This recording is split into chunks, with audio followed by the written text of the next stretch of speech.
Hello, I wanted to go over Pop Quiz 5 and give you an opportunity to see all the problems worked out in detail.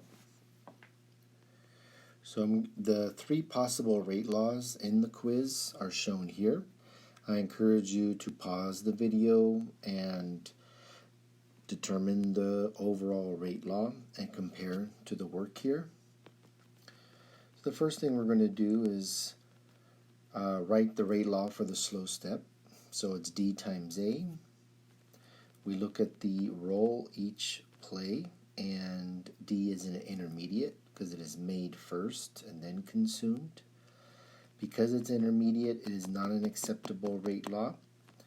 So we determine KC from step 1, solve for the intermediate so that we can substitute it into our preliminary rate law.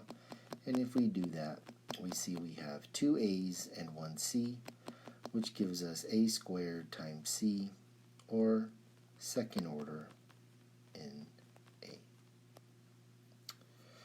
In the middle set, we do the same thing. The rate is the slow step, D times B now. The intermediate is still there. B is playing the role of a reactant. We have to determine Kc again.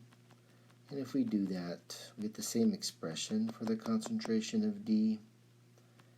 We substitute, and we see that we get the rate law of ABC. Now A is first order in. The reaction is first order in A. We can do that for the last set, which is fairly straightforward because the first step is slow, so we can write the rate law directly, B times C. And that's zero order in A. Okay, so these are the three analyses that were possible, and then we were supposed to match them to data. So zero order in A, remember if A is not in the rate law but it's an overall reactant, it is zero order. Okay, so here we have these two data sets. And the question is it first order, is it second order, or is it zero order? Okay, so we're going to go through an analysis. We do it several times in the video. I really encourage you to practice, pause, practice zero order, pause, watch, compare notes, try first order, compare the notes, try second order, compare the notes. Okay, so here's zero order. Zero order, we're looking at the linear relationship of concentration versus time. So we're asking, is the slope of concentration versus time the same at the beginning of the data set and at the end? Okay, and if we do that, we quickly find out that no, it is not zero order because when we calculate the slopes, they are not the same in the data set. If we do it for, remember that was for concentration versus time. If we do the first order analysis, that's asking is the ln of the concentration, this is the natural logarithm of concentration slope, is this constant over time? We take the first 2 points and the last 2 points. And when we look at the concentration, the slope at the beginning and at the end, we say no, it's not first order. Sorry. Well, so it's not zero order. We just checked that, so I'm bringing it back. Sorry, I pushed the wrong button. Okay, not first order, not zero order. And now we go to first order. And if we go to first order, we see that it is not first order because the ln's were not the same. Okay, this takes us to where we were. And now, if we don't have zero order at first, we evaluate second order by taking the reciprocal, right? So we want to know, is this slope the same at the beginning, at the end, the reciprocal slopes? And when we do that, we see that yes, both data sets, remember each of these slopes are either minus k for zero in first order or positive k for the second order. And when we look at that, we see, yes, the slope is the same for the reciprocal in data set 1. So data set 1 is second order in A. So that answers one part of the mechanism. We see that data set 1 is second order. We do the same analysis for data set 2. Is it zero order? Is it linear with concentration versus time? And we see quickly it is not zero order. We do this first order analysis. Is the ln with concentration the same for both sides? And we take the ln of both sides and compare. Sorry, I ran out of room there. We see that yes, the slope is the same. And so the data set 2 is first order. So data set 2 is first order. Data set 1 is second order in A. Okay. So how does that help us? That helps us because when we go to the mechanisms now, we can assign second order behavior in A is data set 2. First order behavior is data set 1. So when we come back to our three possibilities, summarize here, this was second order in A. That would be data set 1. This mechanism was first order in A. That would be data set 2. 2, not 1. Data set 2. And the rate here, KB times C, is neither data set 1 nor data set 2.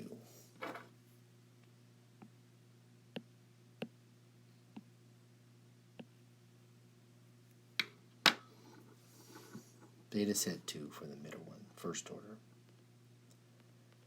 Okay. The next question was a fast slow mechanism. So we did some elements of that in the first step. So we always write the rate law as the slow step. That's always the first thing we do. We evaluate the roles of each of the species in the rate law. C is an intermediate. A is an overall reactant. So we write out Kc from step 1. That gives us a way to substitute for C. So C is Kc A B squared. Keep in mind that we don't really use the equilibrium constant Kc for anything. It just becomes a new constant. So when we substitute for C, we now get the rate as K times A times B squared times the original A from the rate law, which gives us K A squared B squared. So we can analyze this under second order A or second order B, keeping the other constant.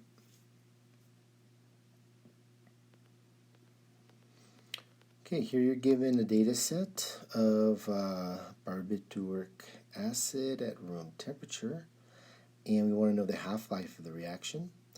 It starts off at 3 times 10 to the minus 4, so we want to know at what time is it going to 1.5 times 10 to the minus 4. So first we need to know what order. So we check zero order. That seems reasonable to start. We want to know, is the data linear? We check the first 2 points, the last 2 points, and we see that the reaction is not zero order. So we check first order. That would be the ln of the concentration. We take the difference in the ln of the concentrations of the first 2 points, subtract them from the ln, or we're saying set this equal to, is it the difference of the ln of the last 2 concentration points the same? And what we see is, yes, it is first order with a rate constant, right? The slope was minus 0.092, but the K value is positive 0.092. That allows us to find the half-life if we use the formula. ln of 2 is 0.693 divided by K, and we get 7.5 hours, which is exactly where we'd expect it to be, between 5 and 10 minutes, or hours. If we go the other route where we don't use the formula and we just say, okay, we know the initial concentration, we want to know how much time it takes to get to half of it. So we take 3 times 10 to the minus 4 divided by 2, get 1.5 times 10 to the minus 4. Now we can solve for time using the integrated rate law. Solve for time. Since we know now all three of these values, we plug in the ln of 1.5 times 10 to the minus 3. That's the concentration at half its value. The original concentration, 3 times 10 to the minus 3, divided by 0.092 minus 0.092, and we get 7.5 hours. So in both cases, whether you use the formula or whether you use the integrated rate law, you obtain the same value.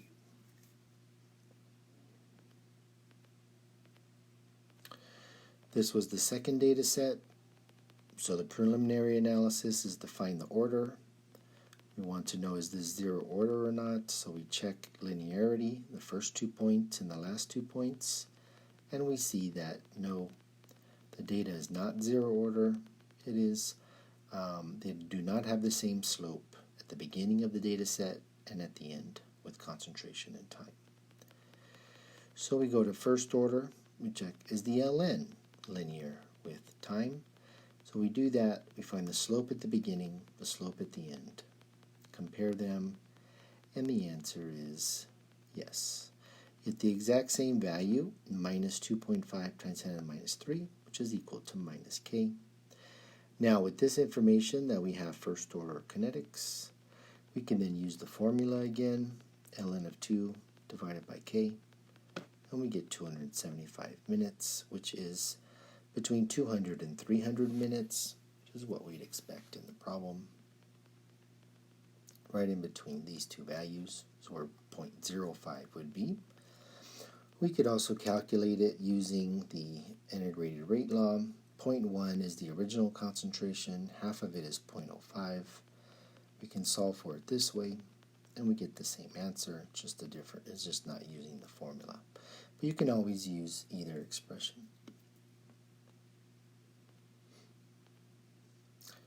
Alright, so we have a new data set, and we want to know how much time it takes to get to 1 times 10 to the minus 3. So, zero order analysis asks, is this linear with concentration? And the answer is no. It is not the same slope. We do first order analysis, is the ln linear? And we see that by doing this calculation that the answer is no, it is not the same. So what we have is a second order analysis. We can verify it and calculate k by doing the reciprocal analysis, is what we're doing here. And when we do that, we see that yes, k was 0.72. So we have second order analysis, we have k, and now we can answer the question. The question is, how much time does it take to get to 1 times 10 to the minus 3? So by using the rate law, what we do is we say, okay, 1 over lithium H4 is 1 over its initial concentration plus K times T. The 1 over 0.1 is coming from the initial concentration. All right, so if we solve for time, we get 1 over the initial concentration of the lithium aluminum hydride minus 1 over the initial concentration, 1 over 0.1, and we divide by k. If we do that, we obtain 3640 minutes. Now there are a couple other versions here. Some students receive 3 times 10 to the minus 3, and we just plug it in the same formula, and there we get 1188 minutes. And then the last one, which is 6.8 times 10 to the minus 4. How much time does that take? And we get 5:53:70 minutes. So once you find the order, you can use the linear, you can use the integrated rate law to determine the time it takes for a certain concentration to be obtained. Right, the final question was asking about the factor that the rate changes at different temperatures. All right, so the K, so keep in mind we have to convert to Kelvin, and what we see by the data is that the factor that the reaction increases, going from 673 to 473, was about 3,170 times. So 3,170 times faster. Okay, now that we know that, we can plug it into our equation. The activation energy is minus R, minus 8.314, times the ln of the factor divided by the difference of our reciprocal temperatures. If we do that, we get 108 kilojoules per mole. We can do the other two very similarly. We put the K at 573 divided by K at 373. So we put these numbers in and we see that the reaction is 193 times faster, these two different temperatures. So the activation energy is minus R, minus 8.314, times ln of the factor divided by the reciprocal temperatures in this problem, 573 and 373. If we do that, we get 47 kilojoules. The final problem is, we see that 500, so we have 773, the reaction rate is 5.7 times 10 to the 6th, or third, and then at 573 Kelvin, it's 2 times 10 to the 2, which is a factor of 20. We see that the activation energy is minus 8.314 times the ln of 20 divided by the difference in reciprocal temperatures, and that gives us 55 kilojoules. Okay, so these are all the questions from Pop Quiz 5 worked out. Really encourage you to go through these problems and make sure you can do them in a reasonable amount of time and that you have notes associated with them. They will be very similar to problems on your exam.